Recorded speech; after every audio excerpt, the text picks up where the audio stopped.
What's up, everybody? It's Emorja, and we are back for one more episode of Black at ND. But today is a very special series because we are going to be highlighting Notre Dame's Black Domers. We're going to be listening to their truths about what it was like to be a student on our campus. But before we go any further, let me introduce my co-host, Lynnette Wukie. How are you doing? Good. How are you? I'm doing well. Thank you so much for being here. Yeah, I'm excited. Yeah, and I also have my brother here, James Riley. James, how are you doing? Very good, Emorja. Thanks. It's so good to be here. And just to let folks know, we are actually in the same room, but we are definitely social distancing today. We good to go, because James, you can be on his side, I'm going to be on my side. So let me introduce our special guest we have for today. We have Mr. Don Wickliffe. Mr. Don, how are you doing? I'm fine. Enjoying this beautiful day in South Bend. I'm telling you, it's so true. And all the way on the West Coast, we have two special guests. We have Mr. Ben Finley. How are you, sir? I am absolutely well today. I just finished a round of golf, and I'm happy to join this elite group. Listen, I love it. So before we go any further, so Mr. Ben is the comedian of the group. I spoke to him this weekend. This man has stitches, so we're in for a treat with him. And so we also have Mr. David Krashna. How are you doing? Emorja, I'm blessed, and thanks for having all of us on your show. Yeah, I feel like one big family reunion. That's what it honestly feels like. Yeah. And Mr. Percy A. Pierre, how are you doing? Well, I'm doing great. It's 6 o'clock here, and I'm doing fine. Awesome. And you know, so funny. So Mr. Pierre, he has a Wikipedia page. And you know, whenever you make it to Wikipedia, you made it somewhere in life.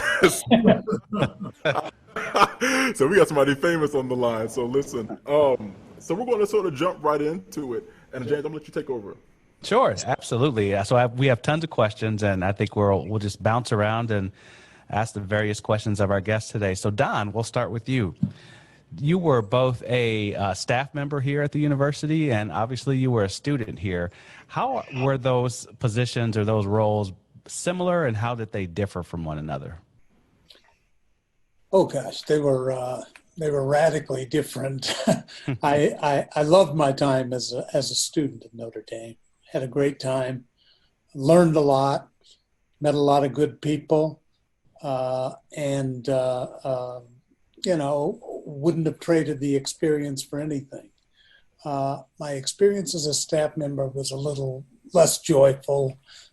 It came at a difficult time in my life, and I probably was not as tuned into things as I would like to have been. But it was Notre Dame, so it was good. Do you feel that you had a connection with our Black students when you were a staff member here? Not as much of a connection as I'd have liked. I didn't. I came back in 2006, and I'll be very frank, I was astonished at how radically different things were. There were women. There had not been women previously.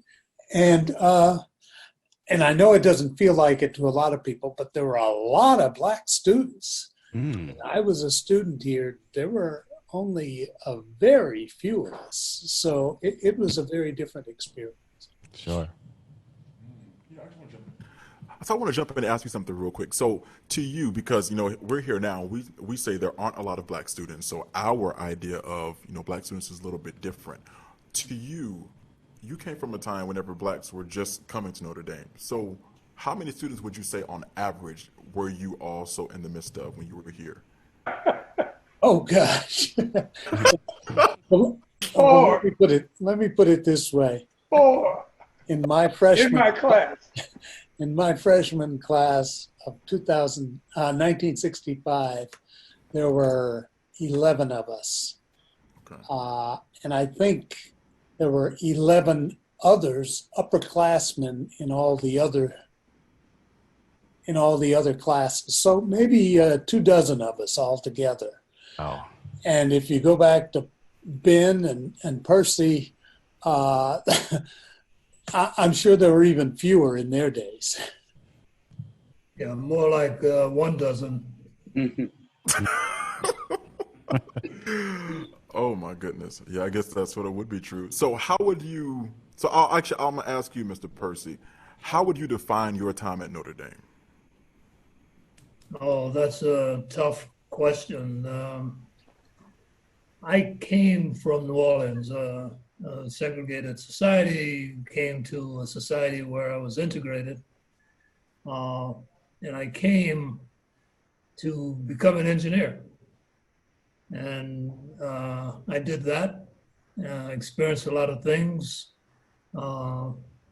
Integration was not complete in South Bend, so I participated in some activities to integrate some things and to work on that problem. So describe my experience. One thing I would say is I really enjoyed my Black friends. I had a Black roommate, and Jim Goodwin and I were the only two Black freshmen on campus. And we were close. I mentioned there were maybe a dozen of us, maybe more than that, but we were very close. But I also had white friends.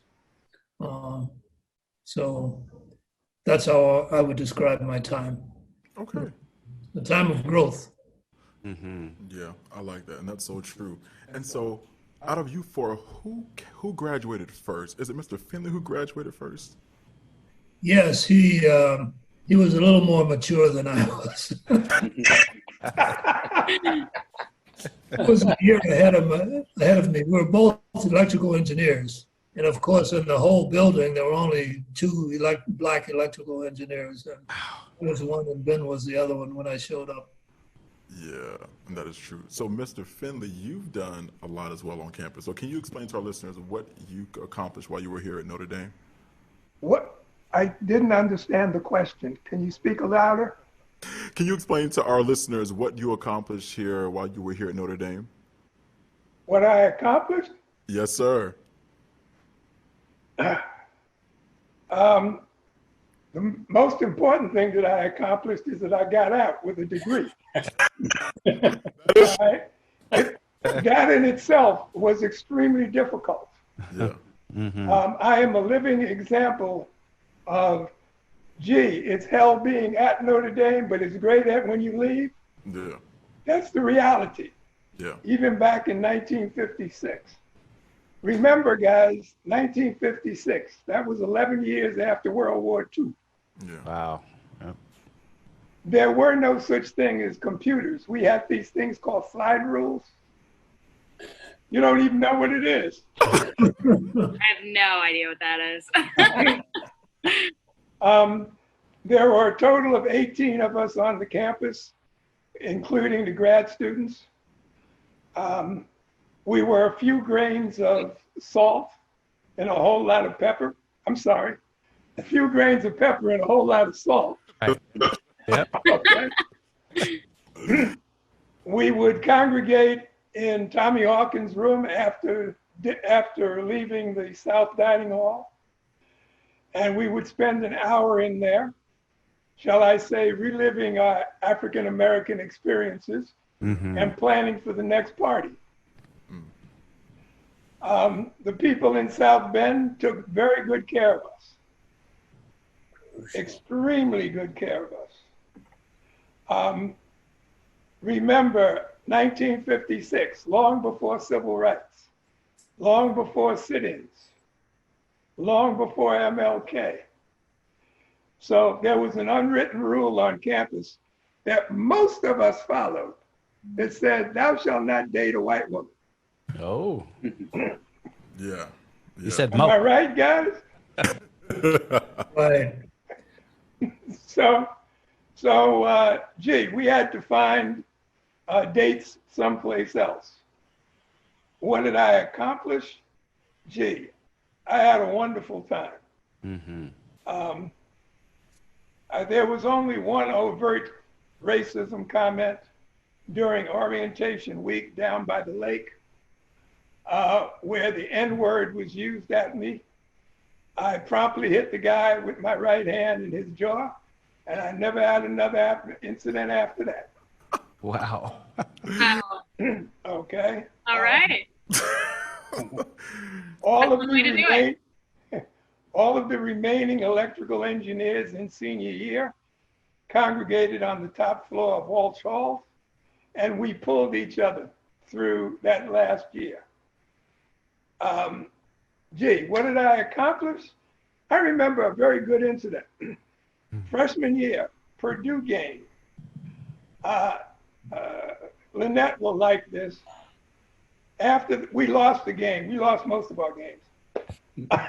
But after the game, the Purdue band and cheerleaders were congregating behind Zom Hall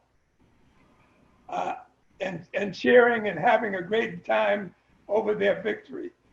For some reason, that pissed me off. And I ended up going to the back of Zom Hall and giving reverse chairs on our side of the fence and calling out all of my brothers in the dorm, who all came out there and cheered with me until the cheerleaders came along, and then I walked away. End of message. I love that story. I would love if that happened today. I love it. I love it. And so, Mr. Finley, so there's also something that you wrote in your truth of your essay in the book, which I was so tickled. You said, in fact, every morning in the shower, I would say to myself, how can I mess with the white folks' minds today? That is true.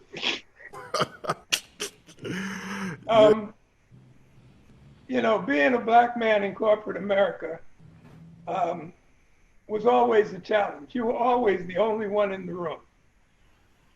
Okay? And so every morning, not having, what would you call it? I'm not a negative person. So I would have to get myself ginned up to go to work and say, hey, how can I mess with the white folks' mind today? And I had a ball doing that for 39 years. It worked very well for me. Yeah. And, you know, it got me a master's degree out of NYU. It was never a day I didn't want to go to work. Yeah. And it was wonderful. That's beautiful. That's beautiful. And you also are also remembered on our campus because you started the Black Alumni of Notre Dame. Like it's because of that organization that I'm here. So I appreciate you because that means a lot to me. But so how was it whenever you started that on campus? How many blacks were on campus at that time? That was 1985. Mm-hmm. It was probably 200 African-American students on campus, Yeah. 200 to 300 in that ballpark. That number never changes, by the way. Yeah. BA was started at the behest of Father Hesburgh. Father Hesburgh is one of my heroes in life. Father Ted said, hey guys, well, it's a long story. It's too long for your show. Okay. But basically, yeah, we started BA. It was formalized in 1987 when 100 of us came back to campus and approved the formation of it. It is the lead organization in the affinity groups. It has over $3 million in the Fraser Thompson Scholarship Fund, which turns out $130K a year to give to the current students to enhance their experience at Notre Dame. Beautiful. So, yeah, that's my greatest achievement at Notre Dame. Because basically, BA changed the face of Notre Dame. Yeah. Completely changed. I was on the board of trustees when all of that happened. So if you want more details about how BA of ND came about, Yeah. Go, Percy. Ben was key to it. Ben was persistent.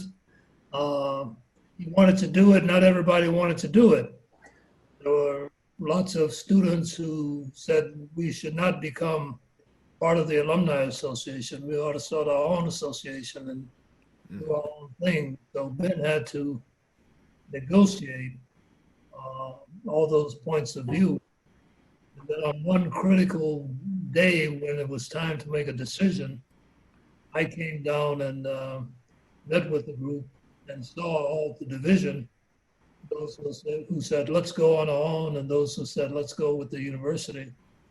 and a vote was taken, and Ben won the vote.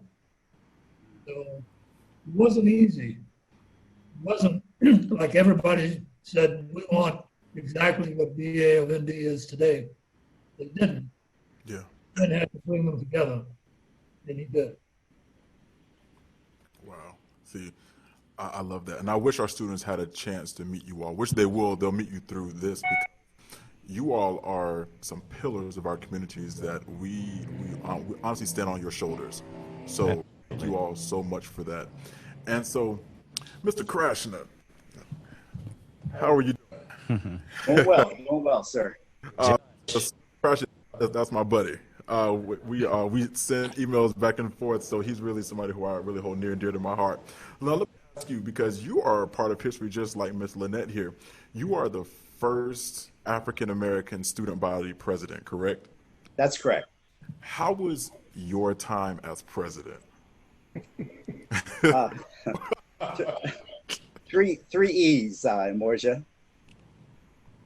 Let's see, electric, exciting, exhilarating. Whoa, that's good.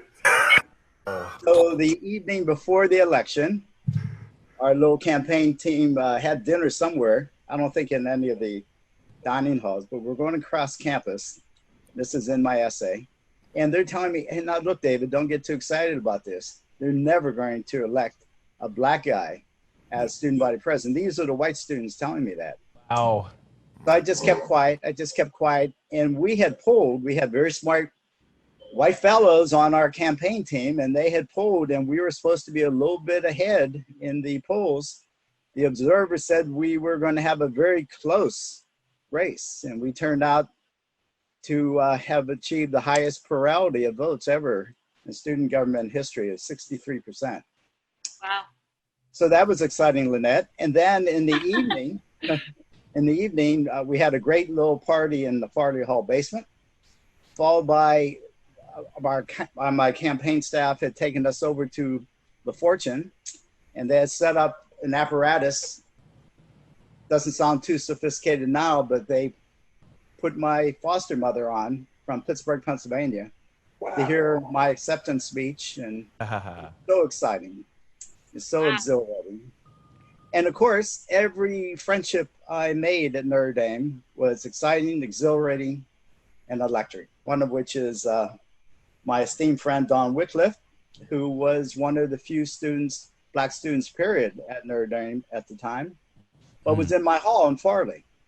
And he was my refuge. He would allow me to come and ask him questions about English literature, and he would answer them all and be very patient with me. So it's been a lifelong association and friendship.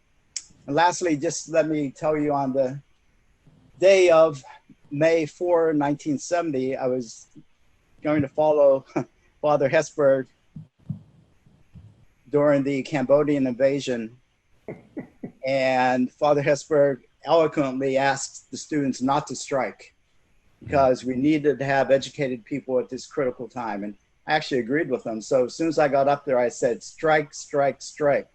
And we called the first and only student strike in the history of the University of Notre Dame. However, just quickly to end this, that evening, of course, I got called to Father Hesburgh's office in the administration building. He was none too happy with me, James.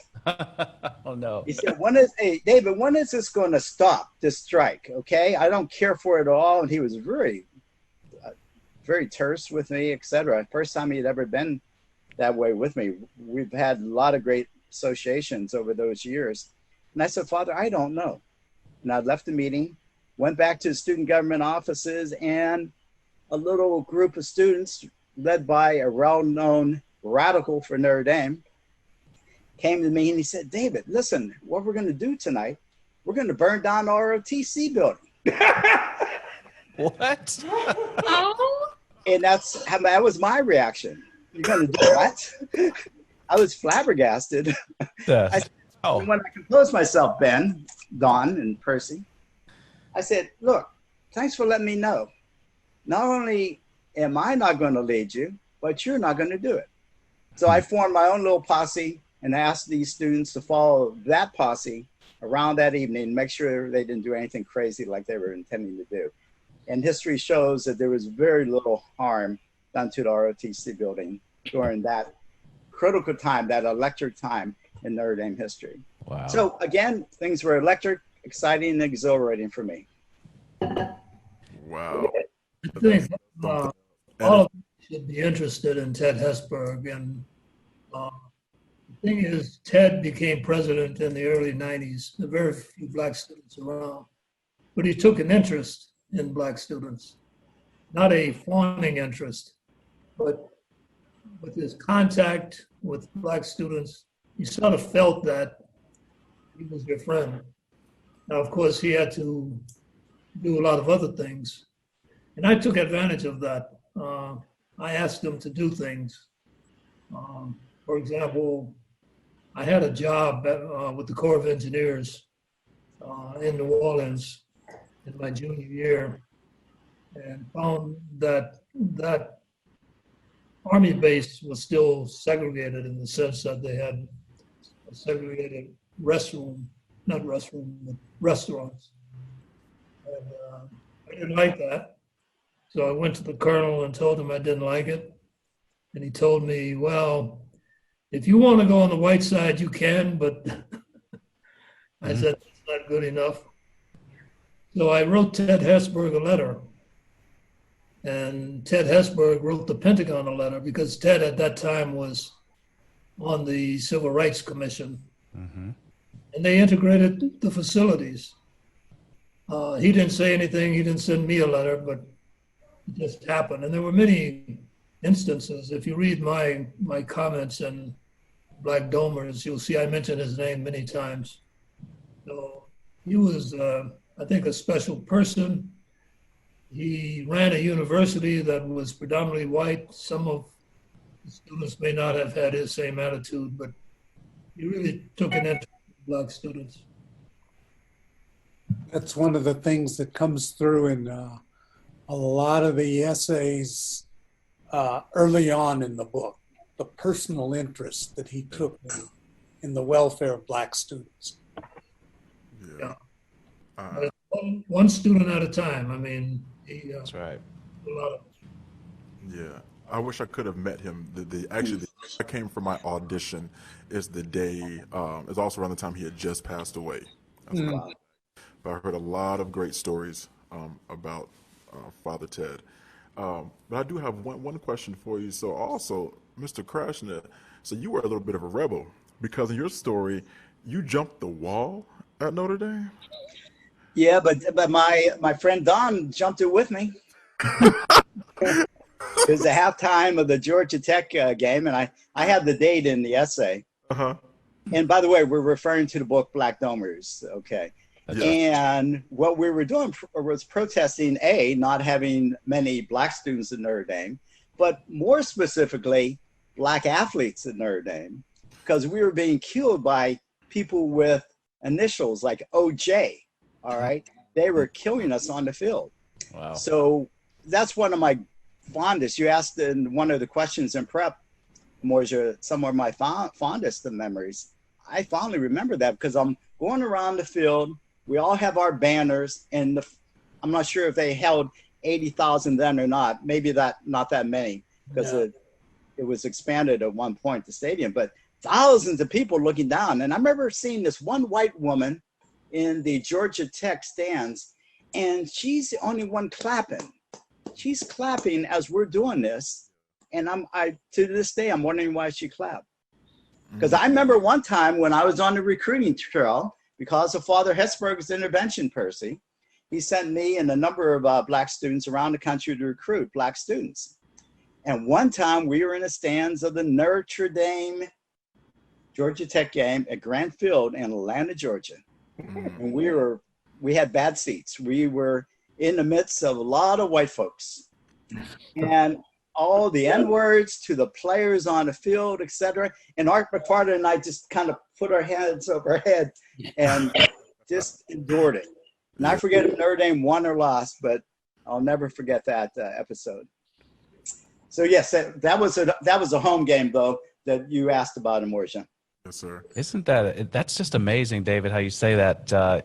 Obviously, that was some time ago, but how the use of the N-word back in the day was just like a normal thing. Like the white folks who used it had the audacity and the boldness to just throw it out there, whereas today it's completely opposite. I mean, I think they would be horribly embarrassed to say that in a crowded area. That would be the hope, anyway. That's right. Yes. Actually, again, I grew up in a lot of different places, but I heard the N-word a lot in various circumstances, and was kind of inured to it. I was surprised at how few times I heard it at Notre Dame. I think in my very first week in the dining hall, a fellow used the word, and as a group of us were eating, and afterwards he came to my dorm room and apologized to me for doing so. And then I think one other time during my 4 years at Notre Dame, I heard the word used. But that kind of surprised me, actually. Yeah. I heard that word used only once, and it wasn't directed to me. We were watching a high school basketball game in the basement of Walsh Hall. It was very dark, and there were a lot of kids. Somebody in the front after the South Bend Central won the championship used the term. The only time I ever heard that term. Mm-hmm. They didn't like to see those black boys from South Bend Central win the championship.